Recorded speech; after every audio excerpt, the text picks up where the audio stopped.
Apocalipse capítulo 5, vamos ler por enquanto o verso 5, que diz assim: Todavia, um dos anciãos me disse: Não chores, eis que o leão da tribo de Judá, a raiz de Davi, venceu para abrir o livro e os seus 7 selos.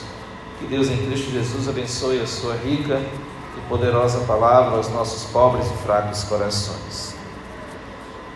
No centro do universo, Deus está sentado em seu trono para governar tudo quanto Ele criou. Ainda que a terra esteja cheia de desordem e tumulto, de catástrofes naturais, de desordem de várias esferas, de inundações, terremotos, sofrimento humano em termos de fome, pandemias, guerras, conflitos. Não obstante, Deus está soberanamente no comando. Ele alimenta as aves do céu e faz os lírios crescerem nos campos. Nada acontece fora da sua vontade. Se, pois, Deus cuida de sua grande criação, muito mais Ele cuida do seu povo. No capítulo 4, nós vimos Deus sendo adorado no trono. No capítulo 5, veremos Deus sendo adorado por abrir um livro. Aquele que reina no trono ou do trono escreveu a história da humanidade no livro. E Jesus então toma este livro para abri-lo. O capítulo, ele pode ser entendido em duas partes, que são o Cordeiro e o livro, dos versos de 1 a 7, e também o Cordeiro sendo adorado, dos versos 8 a 14. Vamos ver agora a primeira parte, que fala do Cordeiro toma o livro. Este Cordeiro toma o livro. Mas antes nós precisamos entender que livro é este. Versículo 1. João ainda está tendo uma visão, vocês perceberam isso desde o capítulo 4, ele está tendo uma visão, e esta visão, ela é não literal do céu, mas ele viu uma porta aberta do céu, e ele entrou para achegar-se a este lugar, e não é uma figura literal do céu, tá bom? É uma figura cheia de linguagens, figuras de linguagem chamadas, combinado? Então aqui são símbolos, não são literalmente isso que está aqui. Tudo isso que ele está vendo são símbolos de uma realidade maior. Então, vi na mão direita daquele que estava sentado no trono um livro escrito por dentro e por fora, de todo selado com 7 selos. A gente vai ver a partir do capítulo 6 o que são essas revelações deste livro, a abertura do primeiro até o 7º selo, o que isto vem significar para a igreja e para a humanidade. Mas aqui é interessante notar que o próprio Deus está com este livro na sua mão direita, representa a autoridade de Deus como o escritor, o autor da história da igreja, da história da redenção, da história do povo, da história da humanidade, o Deus que criou e o Deus que escreveu a história de tudo e de todos. Então ele tem na sua mão direita, ou seja, está bem guardada. Este livro, ele procede da autoridade de Deus. Quando ele diz que é escrito por dentro e por fora, imagine que este livro, ele é um pergaminho, tá bom? Um pergaminho que normalmente era escrito apenas de um lado, porque ele ia ser enrolado e a outra parte poderia ser apagada. Mas como tinha muito conteúdo para se escrever, ele foi escrito de um lado e de outro. Normalmente o judeu, o escriba, ele não escrevia dos dois lados do papiro, mas ele escrevia apenas de um lado. Mas João observa que aquele livro está escrito dos dois lados, ou seja, por dentro e por fora. E diz que também este livro está selado. O selo era feito de uma cera que, ao secar, ela ficava resistente, mas era apenas para demonstrar. Normalmente, quando um rei, por exemplo, selava um objeto, ou um juiz selava um objeto, ele fazia com a cera e colocava o símbolo do seu anel ali, de forma que ninguém mais podia violar, senão seria punido. O selo era uma garantia de que aquele documento não seria violado. E este documento está selado. Normalmente esses manuscritos eram selados na presença de 7 testemunhas. 2 ou 3 testemunhas, vocês observam, pelo Antigo Testamento, já eram suficientes para garantir a veracidade de um documento ou de algo. Mas aqui, para se intensificar ainda mais o quanto aquele documento era restrito, ele tinha que ter 7 testemunhas. E veja que também ele aqui está selado com 7 selos. Tá? Este livro está selado com 7 selos. E o que significa isso? O comentarista Simon Kistemaker, ele nos ajuda falando o seguinte: o rolo revela o plano completo de Deus e o propósito para o mundo todo ao longo das eras, do começo ao fim. Para nós, o rolo com seus selos é evidência do que Deus planejou para a salvação do seu povo.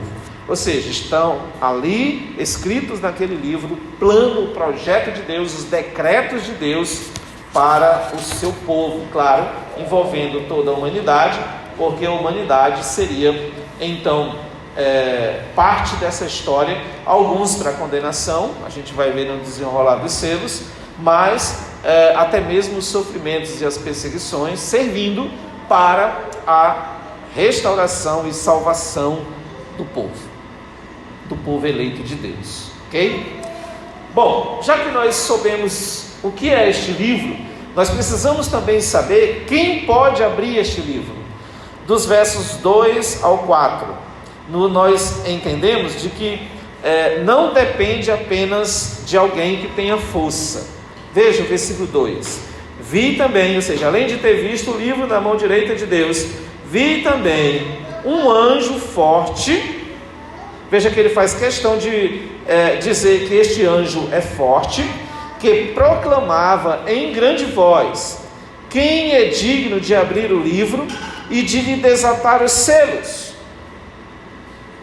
Veja que não depende de força. Para a abertura deste livro, ou deste selo, para que este livro fosse lido e que a história da humanidade, que a história da redenção se continuasse, não era apenas por força, por poder. Não era. Mesmo de um anjo, por mais que ele fosse anjo, e por mais que ele fosse forte, ele não tinha autoridade, não tinha, na verdade, dignidade para abrir o selo, para abrir o livro.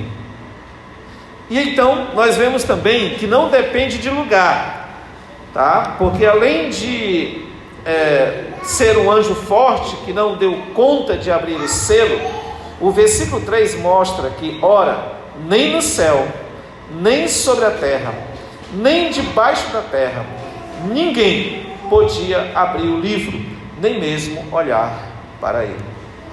Nem no céu, nem sobre a terra, nem debaixo da terra. Ou seja, ninguém foi encontrado digno de abrir este livro. O livro que daria continuidade na obra salvadora de Deus na vida dos seus eleitos.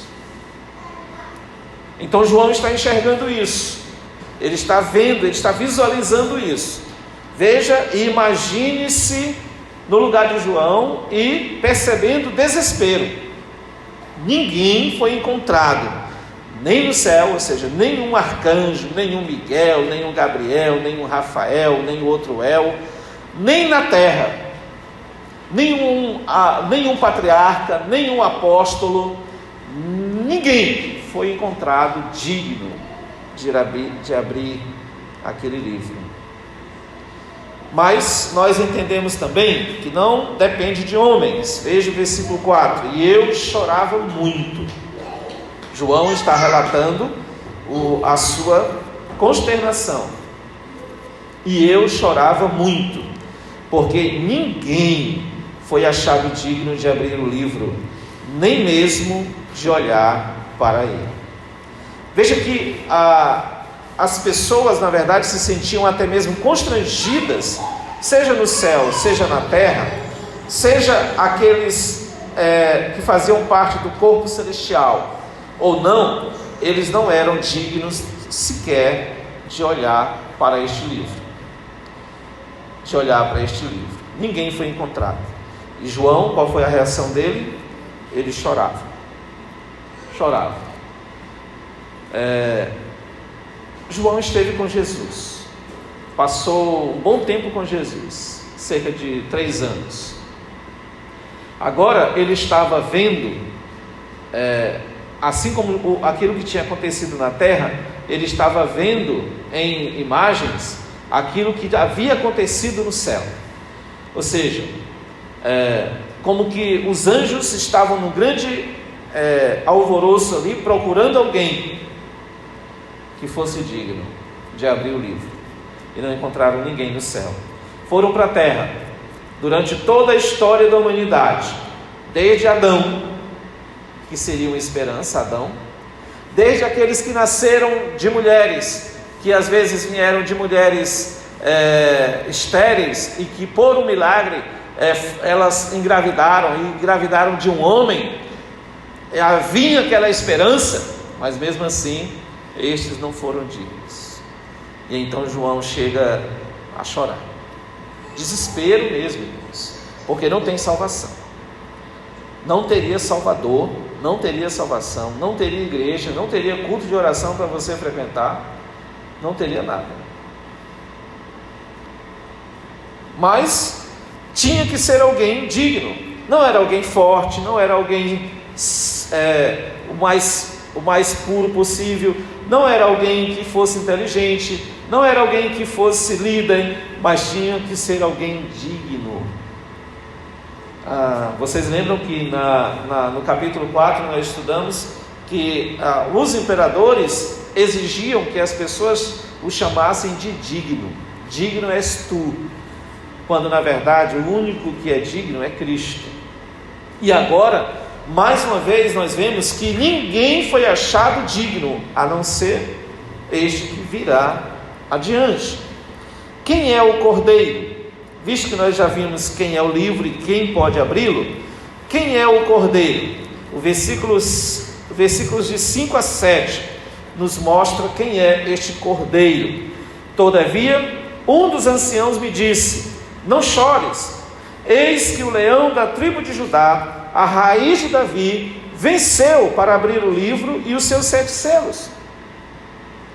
João está chorando, desesperado, mas veja que não é um anjo agora. Ele viu no versículo 2, o anjo que proclamava com voz forte, imagine aquela voz estrondosa lá no céu.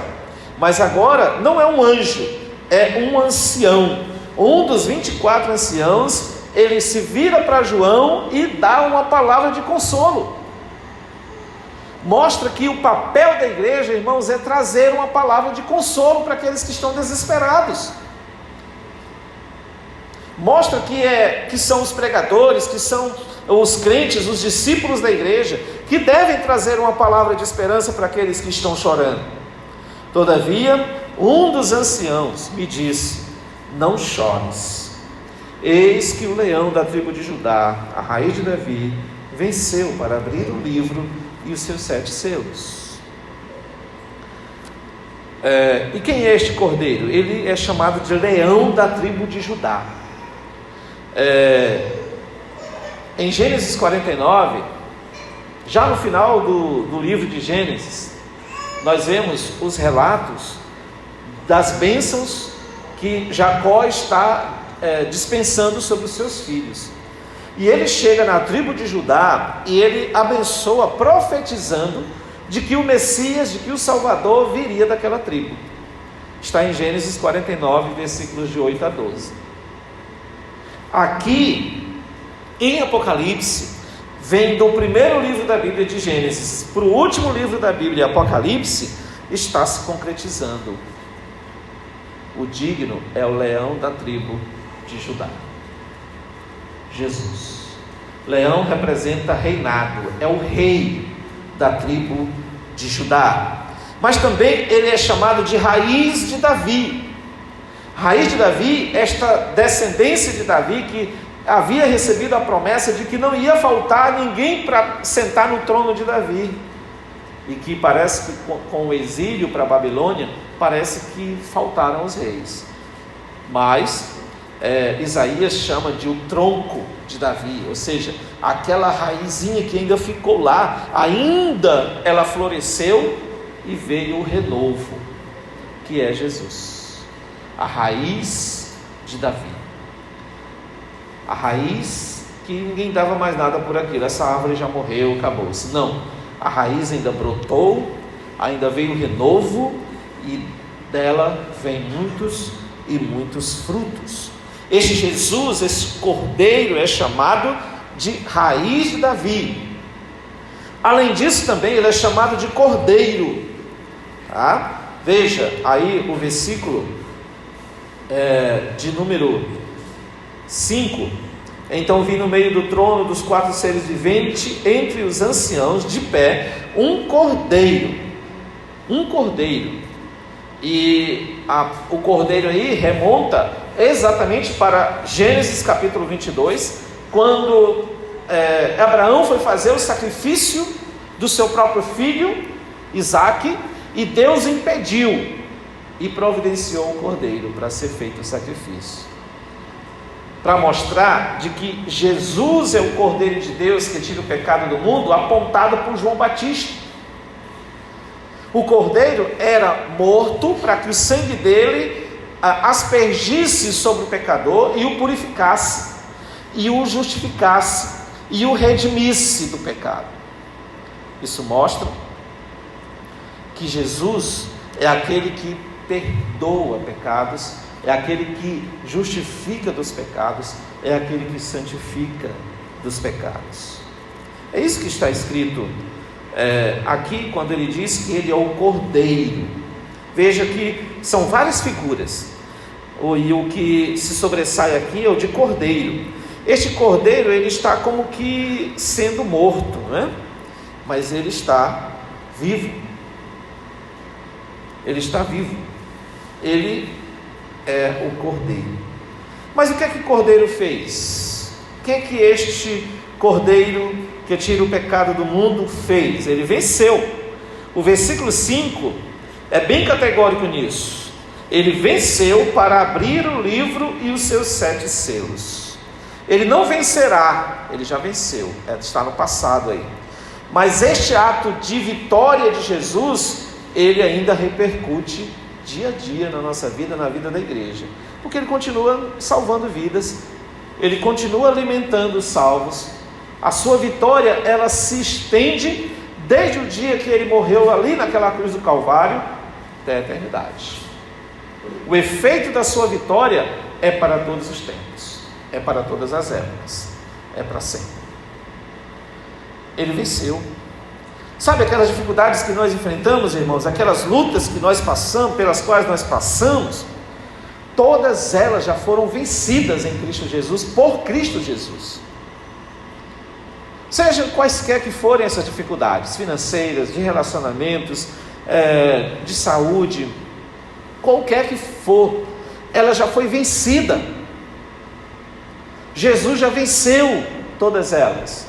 Ele já venceu o diabo, ele já venceu o pecado, ele já venceu a carne, ele já venceu o mundo. É certo que passamos por aflições, ele mesmo nos alertou quanto a isso, mas tenhamos bom ânimo, porque ele venceu o mundo. Além disso, ele está de pé. Parece algo insignificante, mas o texto falar que ele está de pé é muito significante. Versículo 6: então vi no meio do trono e dos 4 seres viventes, e entre os anciãos, ele está no meio, entre eles ali, de pé. O cordeiro está de pé. Tá? Ele não está morto, deitado, sangrando. Ele está de pé. Ele está ativo. Ele está agindo. Ele está mais vivo do que nunca, agindo a favor de nós. É claro que ele foi morto. O versículo diz como tendo sido morto, ou seja, com marcas de morto, e que reviveu.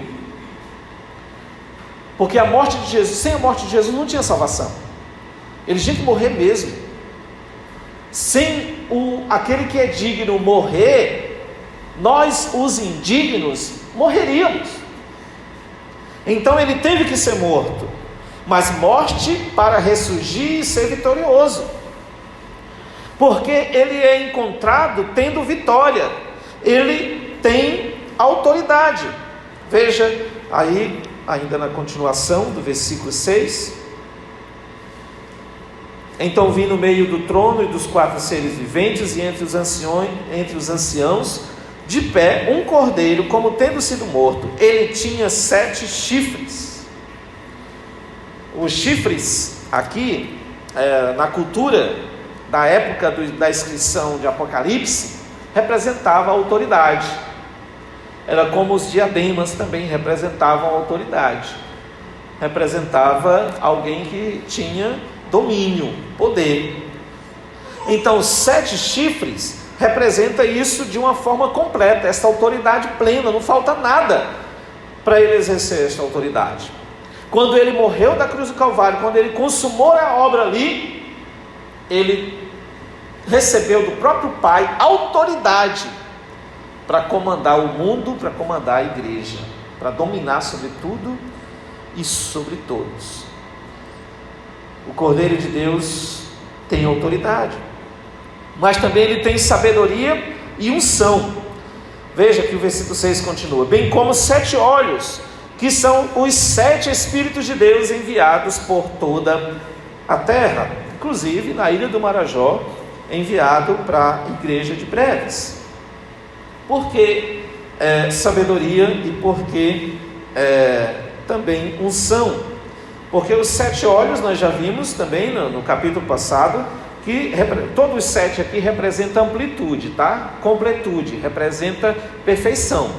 Então, de forma perfeita, ele vê todas as coisas. 7 olhos, né? Alguém que está vendo todas as coisas, alguém que percebe todas as coisas, alguém que é sábio.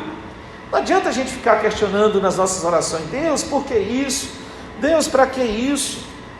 Porque Deus sabe o que é melhor para nós. Se Deus permitiu acontecer algo conosco, está acontecendo algo conosco, é porque Ele sabe de todas as coisas. Ele não quer o nosso mal, Ele quer o nosso bem maior, que é chegarmos à imagem e perfeição de Cristo Jesus. Ele vê todas as coisas, Ele sabe das nossas aflições. Nós vimos isso na carta às 7 igrejas. E isso acontece como? Através do seu Espírito Santo, que são 7 Espíritos, não são 1, 2, 3, 4, 5, 7 Espíritos, não é uma questão, mas como já disse, representa o Espírito na sua completude, ou seja, o enchimento do Espírito. A igreja, quando ela está cheia do Espírito, então ela vai acabar glorificando este Cristo, este Cordeiro maravilhoso, tá? E nós vemos no versículo 7 que ele tomou o livro. Veio, pois, e tomou o livro da mão direita daquele que estava sentado no trono. Isso não quer dizer que ele tomou a autoridade de Deus e Deus agora ficou submisso a Jesus. Não. Ele compartilha da divindade, ele compartilha da autoridade, ele compartilha porque ele foi o único encontrado nos céus e na terra para dar continuidade na obra redentora de Deus a favor dos pecadores, a favor dos eleitos. Aqui nós aprendemos, irmãos, que a insuficiência humana clama pela suficiência divina por um Salvador. Nós tivemos Na obra redentora de Cristo ali na cruz do Calvário, há quase 2000 anos atrás, nós tivemos o contrário do que o irmão Aldo leu aqui em Gênesis 3, quando Adão não conseguiu cumprir, não conseguiu ser digno de dar continuidade nesta obra redentora de Deus. Jesus cumpriu, Jesus deu conta do recado. Jesus, ele realmente tomou da mão direita de Deus o Pai, o livro que dá continuidade a esta história. Eu e você somos frutos dessa obra salvadora do Cordeiro. Apenas o Cordeiro foi suficiente para nos salvar. Não corramos atrás de nenhum outro Salvador, de nenhuma outra realização, de nenhuma outra satisfação, porque somente em Cristo podemos realmente satisfazer as nossas almas. Aqui nós vimos sobre o Cordeiro e o livro. Agora vejamos sobre o Cordeiro recebe adoração. Versículos de 8 a 14. O Cordeiro cumpriu o plano de Deus em morrer para salvar os seus eleitos. Como premiação, como recompensa para isso, então ele agora, como Deus e como homem, porque agora Jesus é o único da Trindade que é Deus e que é homem, agora ele é coroado como rei. Ele recebe títulos e honras que ele não tinha antes. E ele recebe a adoração em 3 esferas da doxologia. A Bíblia chama de doxologia esses cânticos de adoração a Deus, tá bom? E são 3 esferas dessas doxologias. E ela vai sempre subindo, sempre crescendo, sempre avançando. Observe bem, a primeira delas fala dos querubins e dos anciãos. 4 querubins, 24 anciãos, que estão lá também no capítulo 4, que estão aqui também no capítulo 5, porque a visão é uma só ainda que João está tendo, tá certo? No original não tem divisão de capítulos. A divisão de capítulos veio depois para facilitar a nossa leitura. Mas a visão é a mesma, do capítulo 4 e 5, dos 24 anciãos e também dos 4 anjos de alto escalão, que estão ali ao redor do trono, ok? E então ele recebe adoração nessas 3 esferas, primeiramente dos querubins e dos anciãos. Versículos de 8 a 9 revelam isso. E quando tomou o livro, os 4 seres viventes e os 24 anciãos prostraram-se diante do Cordeiro, tendo cada um deles uma harpa e taças de ouro cheias de incenso, que são as orações dos santos. E entoavam um novo cântico, dizendo: digno és de tomar o livro e de abrir-lhe os selos, porque foste morto, e com o teu sangue compraste para Deus os que procedem de toda tribo, língua, povo e nação, e para o nosso Deus os constituíste reino e sacerdotes, e reinarão sobre a terra. Então aqui nós vemos primeiro dos querubins e anciãos, desses versículos de 8 a 10, vemos qual a atitude de adoração dos querubins e dos anciãos. Atitude de submissão, atitude de louvor e atitude de oração. Submissão, quando o texto diz que eles se prostraram. A gente já aprendeu aqui que se prostrar, do termo grego proskuneo, é se prostrar mesmo, é adorar a Deus, tá bom? Mas também diz elementos que os levitas normalmente usavam, que eram harpas e taças, que eram usadas ali nas músicas que eram levantadas em louvor a Deus. Então o louvor faz parte desta atitude de adoração, mas também a oração. A oração também é uma faceta da adoração. Quando diz que aquelas taças estavam cheias de orações dos santos. Quem são esses santos? A igreja, somos nós. Não são apenas Pedro, Agostinho e tantos outros, mas são todos os crentes de todos os tempos, de todas as épocas, principalmente aqueles que já estão no céu, o Espírito dos santos que já estão nos céus, mas também daqueles que estão na terra, orando, intercedendo pelos que para que a história da igreja continue, para que a redenção, a obra de redenção de Cristo continue acontecendo na história da humanidade. Então, quando nós nos reunimos para orar, essas taças são cheias. Embora a gente peça pelas nossas vidas, pela nossa vida pessoal, pela nossa vida financeira, pela nossa saúde, pelas nossas dificuldades que enfrentamos, o principal pedido nosso é para que colabore, para que corrobore para a glória de Deus na salvação de pessoas, que os eleitos sejam alcançados e então Jesus volte. Porque Jesus voltará quando o Evangelho for pregado para todos esses eleitos. E o conteúdo desta adoração, qual é? No conteúdo desta adoração, nós vemos o Cordeiro fez algo novo, ou seja, um novo cântico. Por que o cântico é novo? Porque foi algo novo que Jesus fez, que ninguém havia feito, e ninguém vai fazer mais, que foi morrer pelos eleitos de Deus. O Cordeiro também é digno, nós já falamos sobre isso. Digno é o Cordeiro, diz o cântico, né? Digno és de tomar o livro e de abrir os selos. Também fala que esse Cordeiro comprou de Deus. Ele fez uma compra que ele gastou tudo que ele tinha, sua própria vida, o seu próprio sangue, para redimir, para salvar os pecadores. Ele comprou de Deus. Algumas pessoas vão dizer que Jesus ele comprou de Satanás, porque Satanás mantinha na prisão e tudo mais. Não, Deus exigia um preço de que um digno tinha que morrer pelos indignos. Alguém tinha que abrir o livro. O preço tinha que ser pago para Deus, não para o diabo. E o Cordeiro salvou todos os eleitos. Ou seja, na matemática de Deus, todos os eleitos já estão contados. Nenhum vai ficar sem ser salvo, irmãos. Nenhum sequer.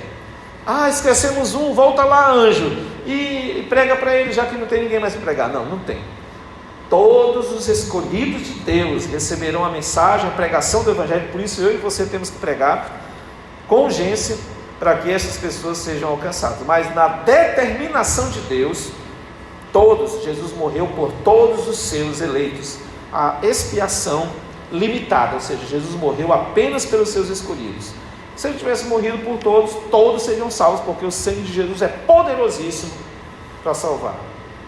Bom, também o Cordeiro comprou para Deus. Ele comprou de Deus e comprou para Deus, tá? Quando o termo diz que com o teu sangue compraste para Deus os que procedem de toda tribo, língua, povo e nação. E para o nosso Deus, versículo 10 diz, os constituístes reino e sacerdote reinarão sobre a terra. Reinarão sobre a terra. Bom, além destes 24 anciãos e os 4 querubins, nós temos também os muitos anjos. Agora ele vai ampliar, no versículo 11 e 12, diz que não são mais só 4 querubins, que é uma escala maior dos anjos, né? E 24 anciãos. Agora é um número grandioso. Vejam só: vi e ouvi uma voz de muitos anjos ao redor do trono, dos seres viventes e dos anciãos, cujo número era de milhões e milhares de milhares. São expressões para dizer que não dava para contar. Não dava para contar. Ele viu aqui toda a igreja adorando, prostrados diante de Deus, diante do Cordeiro, que agora foi promovido a rei. Que coisa maravilhosa. João viu aqui a minha adoração, a sua adoração, a adoração do povo de Deus, e ampliou para milhões de milhões e milhares de milhares. E o que eles faziam? Eles proclamando em grande voz, eles disseram, mais uma vez, digno é o Cordeiro que foi morto de receber o que? O poder, a riqueza, a sabedoria e força, e honra, e glória e louvor. Sete virtudes que nós já vimos também aí no passado, 7 virtudes que representam a inteireza daquilo que Deus, de que o Cordeiro eram dignos de receber. tudo que era para eles receberem de bom por parte da sua criação, anjos e homens salvos, né? Aqui está sendo entregue, digno de receber o poder, a riqueza, a sabedoria, a força, a honra, a glória e o louvor. Agora, esta doxologia, a terceira doxologia, estende mais ainda. Além desses milhões de milhões e milhares de milhares, de toda a criação, nos céus e na terra. João agora vê não somente no céu, aquele diante do trono, mas toda a criação de Deus. Veja o versículo 13. Então ouvi que toda criatura que há no céu e sobre a terra, debaixo da terra e sobre o mar, e tudo que neles há, estava dizendo: àquele que está sentado no trono e ao Cordeiro seja o louvor e a honra e a glória e o domínio pelos séculos dos séculos. Quem adora o Cordeiro aqui? Todos que estão no céu, na terra, no mar, em qualquer lugar que exista, estão agora adorando a Deus. Irmãos, aqui é a consumação dos séculos. Aqui é o final da missão. Não precisaremos fazer mais campanhas de missões, porque todos os que deveriam crer agora já estão adorando a Deus nos céus, sobre toda a terra, todos os continentes, todos os países, todas as nações, toda a tribo, o lugar mais escondido do mundo, ali haverá alguém adorando a Deus e ao Cordeiro. Até quando eles adorarão? Pelos séculos dos séculos, para dizer eternamente, para sempre. Esse adorar, vale a pena ressaltar que não é apenas com músicas, tá? Mas adorar em oração, ou seja, conversa com Deus, adorar em aprendizagem, porque Deus sempre vai estar sendo o ser aprendido, porque Ele é infinito, em comunhão, em adoração, em busca, em aperfeiçoamento cada vez mais diante desse Deus. Veja aqui também o que eles diziam ao final de cada doxologia. Eles diziam amém, ou seja, assim seja.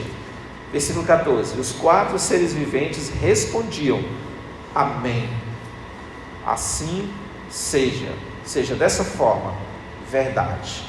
Também os anciãos prostraram-se e adoraram.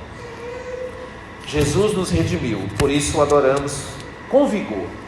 Como resposta, irmãos, por tudo que Jesus fez por nós, nós temos que adorá-lo com vigor, com fervor. Com fervor não é gritando, não é pulando, se esperneando, não é nada disso. É com verdade, sem hipocrisia. É adorá-lo com todo o nosso pensamento, nosso sentimento voltado para essas verdades, de uma forma que somos dominados por isso, de maneira que não podemos fazer outra coisa a não ser adorá-lo e cultuá-lo. Não apenas 4 querubins e 24 anciãos, mas multidões de multidões adoram a Cristo Jesus. Não somente o ministério de louvor, não somente os pastores e líderes, não somente a ICE em breves, não somente a ICEB, mas todos os eleitos adoram a Cristo. Para concluirmos, últimas considerações.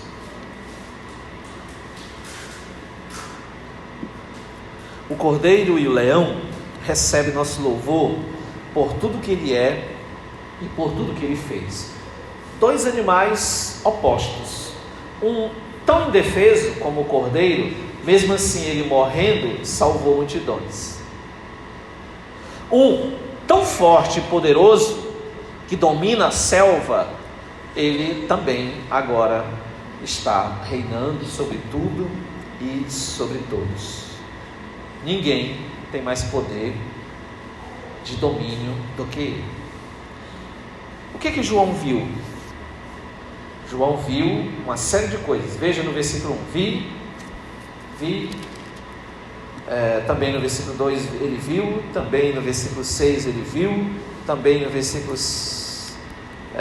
8 ele viu, e tantos outros versículos aí para mostrar que ele viu e ouviu, para demonstrar que aquilo que ele estava vendo e ele deveria escrever e trazer para nós, serve para nossa edificação. O que João viu e o que nós conseguimos ver hoje? Nós estamos enxergando as coisas espirituais, os benefícios espirituais. Às vezes a gente olha só para a desgraça, a gente olha só para as coisas ruins que estão acontecendo conosco. O que você está vendo da ação de Deus na história da humanidade e na sua história? Você está vendo a Deus reger, direcionar, guiar, mostrar coisas para você, para que você entenda o plano dele na sua vida? Terceiro, a salvação não é possível sem Cristo. Parece algo simples, parece algo repetitivo no nosso meio, mas infelizmente a gente vê muitas pessoas ainda tentando ser salvas por outros meios, ou por outras pessoas, ou por suas boas obras, ou por qualquer coisa. Nada no céu e na terra, no mundo ou em qualquer lugar, acontece sem a pessoa de Cristo, irmãos. Por isso a igreja deve ser cristocêntrica. O Cordeiro está no centro das atenções aqui no capítulo 5. E por último, o que eu tenho para te dizer é o mesmo que aquele ancião disse para João: não chores. Chore não. Chore, porque embora você pense que está tudo acabado, que parece que você luta e as coisas não acontecem, não chore não.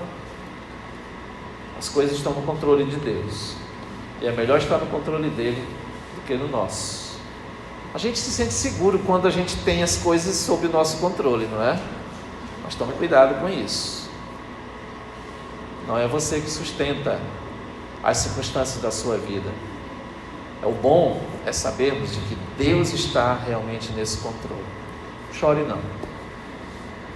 Aquele que é digno de abrir o livro, ele já abriu, e ele está cumprindo sua obra salvadora e redentora na história da humanidade.